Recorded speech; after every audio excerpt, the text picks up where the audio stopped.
네, 안녕하세요. 처인원의 종묘 대표 박기민입니다. 오늘은 이 인동초에 대해서 소개를 해드릴 텐데, 원래 이제 인동이 맞는 말이고 흔히들 이제 인동초라고 많이 하셔서 이 초라는 이름 때문에 이게 초본류, 즉 그러니까 풀이 아닌가 생각을 하시는 분들이 많은데, 사실은 이제 관목류, 덩굴나무에 속하는 나무고요. 이 인동이라는 이름은 겨울을 잘 나는, 이파리가 있는 채로 겨울을 잘 난다고 해서 겨울을 견딘다고 해서 인동이라는 이름이 붙여졌고, 그리고 영명으로는 이제 허니서클이라고 많이 부르는데, 이 허니서클이라는 말은 허니는 꿀이고 서클은 젖을 빨다라는 뜻이에요. 그래서 이 꿀을 빨다라는 뜻이 되겠죠. 그러니까 이 어원들에서 볼 수 있다시피 이 나무들은 이제 겨울을 견디는 월동력도 강하고, 그 다음에 이파리도 겨울에 어느 정도 남아있고, 그리고 꿀도 풍부한, 즉 향도 괜찮은 이런 나무라고 보시면 되겠습니다. 이제 덩굴식물들이 많은데 뭐 클레마티스나 장미 같은 거는 워낙 이제 널리 식재가 되고, 상대적으로 인동은 이제 꽃이 예쁜 거에 비해서는 인지도가 굉장히 떨어져요. 굉장히 떨어지고, 오히려 이제 연배가 조금 있으신 분들은 잘 아시는데 젊은 분들은 잘 모르시는 나무라서, 지금 보시다시피 이렇게 분홍색 인동이 아주 화려하게 폈죠. 그래서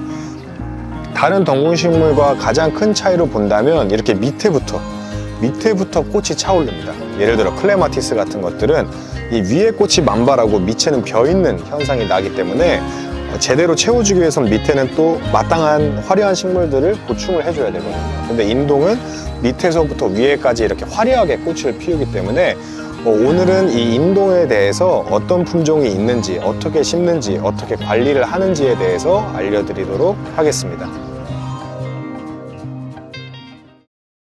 네, 일단은 자리를 옮겨서 인동을 심는 걸 보시기 전에 어떤 인동을 구매할지에 대해서 설명을 드릴 텐데요. 지금 여기 있는 거는 이제 다 신품종들입니다. 라벨이 달려있는 신품종들인데, 보통 이제 봄이나 가을 같은 경우에는 국내 인동같이 이제 어린묘로 재배가 된 것들은 보통 한 2~3,000원, 3년 정도 키워서 목대가 두꺼운 것들이 한 3만원 정도로 판매가 돼요. 그러니까 아까 앞서서 인트로에서 보셨던 이런 인동이 필요하신 분들은 국내 거를 구입하시는 것도 좋은 방법이고요. 그 다음에 이제 좀 더 다양한 품종을 원하시는 분들은 이제 지금 여기 있는 9cm 포트에 들어있는 인동인데, 지금은 너무 많이 자라 있죠. 많이 자라 있는데 이게 12,000원이고요. 이렇게 너무 많이 자라서 더 좋은 성장을 위해 이 DT 화분에 이제 분갈이를 한 것이, 지주대 작업을 해놓은 것이 이제 2만원 이렇게 보통 판매가 됩니다. 그래서 지금 보시면 원래는 한 요 정도 키가 나오거든요. 이 대나무 목질만큼 키가 나오는데, 이게 이만큼 1m 이상 자라는데 반년도 소요가 안 돼요. 많이 필요하신 분들은 당연히 이거를 구매를 하시는 게 훨씬 더 합리적이고, 당장 키가 좀 큰 거를 구매하고 싶다, 좀 자란 걸 구매하고 싶다 하신 분들은 이 DT 화분을 구매하시는 게 좋은 방법이라고 생각이 듭니다.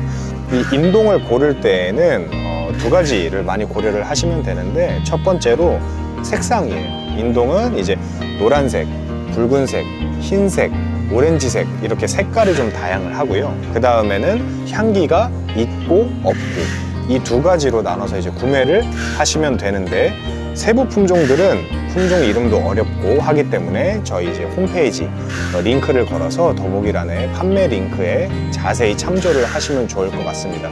그리고 한 가지 이제 당부를 드릴 건, 이 인동 같은 경우는 이제 반상록성이에요. 반상록성이란 말은 완전히 상록성도 아니고 낙엽도 아니라는 건데, 겨울이 되면 약간 붉게 단풍이 된 이파리들이 조금씩 남아 있습니다. 조금씩 남아 있는데, 개인적으로 이게 관상 가치가 훌륭하다고 생각되지는 않아요. 그래서 제 개인적인 생각은 이 품종들 사이에서도 상록성이고 상록성이 아니고 차이가 있는데, 가능한 이제 상록성이다 아니다는 굳이 그렇게 까다롭게 생각을 안 하셔도 될 것 같습니다. 이파리 자체가 관상 가치가 별로 없기 때문에 차폐를 하셔서 이파리가 남아 있어서 가려줘야 된다 라는 게 아니라고 하면, 이 상록성 여부는 저희가 표기는 하겠지만 굳이 구분하실 필요는 없다, 이렇게 생각을 하시면 좋을 것 같습니다. 이제 장소를 옮겨서 이 인동을 어떻게 심고 어떻게 키우는지에 대해서 간략히 설명을 해보도록 할게요. 네, 장소를 옮겨서 지금은 이제 이 나무를 인동을 심을 장소로 왔는데, 지금 이 나무는 수십 년이 된 왕번 나무입니다. 네, 저희 부모님께서 집을 지을 때 심어놨던 건데, 이게 이제 너무 골칫거리가 돼서 다 베어서 이제 고사를 시켰어요, 아쉽게도. 근데 지금 밑에를 보시다시피 뿌리가 아주 굵고 넓게 퍼져 있습니다. 그래서 이렇게 된 것들은 사실은 캐기도 쉽지 않아요. 이런 나무들을 가지고 계신 분들이 많거든요. 그래서 이렇게 베어 놓고 이 나무를 어떻게 할까, 이 나무를 어떻게 활용할까, 보기가 안 좋은데 라고 생각을 하시는 분들이 많아서 제가 방법을 하나 알려드리고자 이 인동을 활용하려고 하고요. 일단은 이렇게 나무에다만 그냥 두면 알아서 타는 게 아니라, 가까이 와 보시면 지금 이런 식으로 다 감아놨습니다. 이렇게 와이어를 다 감아놔서 이 와이어를 타고 자동적으로 이제 넝굴을 형성할 수 있게끔 저희가 심는 작업을 한번 해보려고 합니다.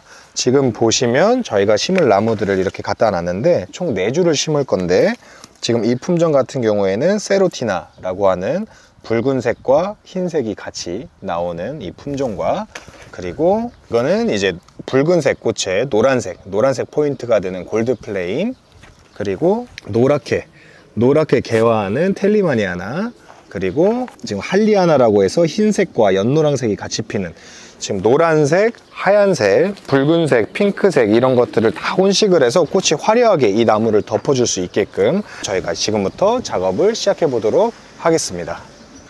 네, 지금부터 인동을 심을 텐데, 지금 이 정도 구덩이, 지금 나무 뿌리가 막 이렇게 있어요. 그래서 여기 틈에 이제 인동을 심어 보도록 하겠습니다. 참고하셔야 될 게, 이 DT 화분에 있는 것들은 이 성장세를 위해 분을 갈아 놓고 판매를 하고 있지만, 이게 이제 높이가 있는 화분이기 때문에 아직 밑까지 완전히 뿌리가 돈 상태는 아니에요. 그러니까 이 점을 6월 기준으로는 꼭 참고를 하셔서 구매를 해 주시면 좋을 것 같고, 벌써 이제 좀 심어 보겠습니다. 심을 때는 뭐 특별히 공을 들이는 건 없고요.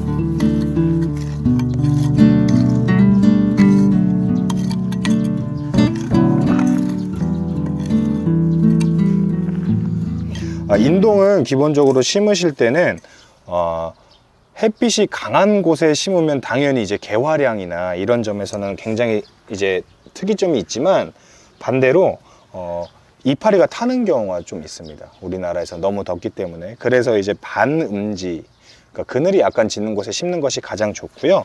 저희는 이제 반음지가 마땅치는 않기 때문에 물 관리를 좀 세심하게 해주는 걸로 해서 양지에 심도록 하겠습니다.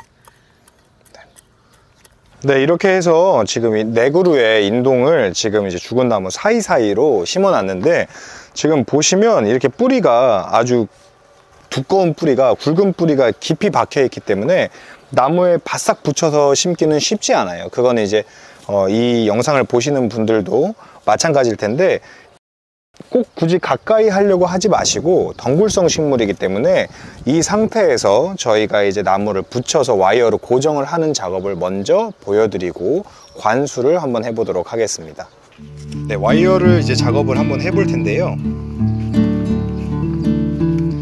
약간 두꺼운 케이블 타이를 가지고, 이게 너무 강하게 조이면 안 되고, 이렇게 이 정도로 어느 정도 고정만 되게끔 먼저 나무와 와이어와 이제 붙여 주겠습니다.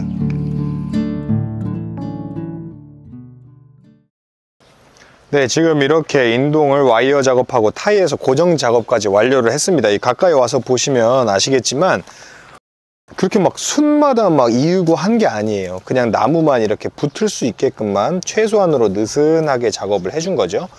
이렇게만 돼도 덩굴성 식물이기 때문에 이 와이어와 이 케이블 타이어를 활용해서 이제 함께 섞여서 이제 넝쿨을 형성을 해줄 걸 기대를 하고 있고요. 이제 이 상태에서 이제 인동 같은 경우에는 키울 때 이제 병충해 같은 거를 물어보는 분이 많으신데, 인동은 기본적으로 뭐 다른 넝쿨, 뭐 장미라던가 이런 것들보다는 훨씬 병충해에 대해서는 자유로운 편입니다. 그럼에도 불구하고 통풍이나 이런 데 문제가 생기면 당연히 뭐 진딧물이 올 수도 있고 흰가루병이 올 수도 있어요. 그러니까 지금 이렇게 4개를 심은 거면 금방 무성해지기 때문에 통풍에 장애가 생기겠죠. 그래서 이런 것들을 이제 가르치기를 통해서 통풍 공간을 충분히 활용을 해 줄 거고요. 만약에 인동을 기존에 심으신 분들이 뭐 이렇게 약간 손만 대서는 도무지 수영을 형성할 수가 없다 하신 분들은 한 30cm에서 60cm만 남기고 다 잘라 주시면 아주 단단하게, 베이스가 단단하게 또 덩굴이 형성이 되기 때문에 참고를 해 주시면 좋을 것 같습니다. 그래서 이제 물을 줄 건데, 인동 같은 경우는 이제 기본적으로 물을 좋아하는 식물이어서 일주일에 한 번, 뭐 일주일에 두 번 뭐 이렇게 자유롭게 주시는 게 좋은데, 올해 심은 당해에는 뿌리가 활착할 때까지 계속해서 관수를 신경 써 주시는 게 좋고요. 뿌리가 다 활착된 후에도 너무 덥거나 아니면 올해 봄처럼 너무 가물거나 한 경우에는 주기적으로 마르는 걸 체크를 하고 이제 물을 주시면 좋을 것 같습니다. 이거는 이제 물이 마르기 시작하면 이파리가 이제 꼬꾸라지면서 바로 티가 나기 때문에 그때그때 꼬꾸라지기 전에 미리미리 주기적으로 물을 주시면 좋을 것 같습니다. 그래서 물을 주는 영상을 마지막으로 하고 오늘은 영상을 여기서 마무리하도록 하겠습니다. 인동에 대해서 궁금하신 점이 있거나 하신 분들은 댓글로 달아주시면 저희가 친절하게 답변을 해드리도록 하겠습니다. 감사합니다.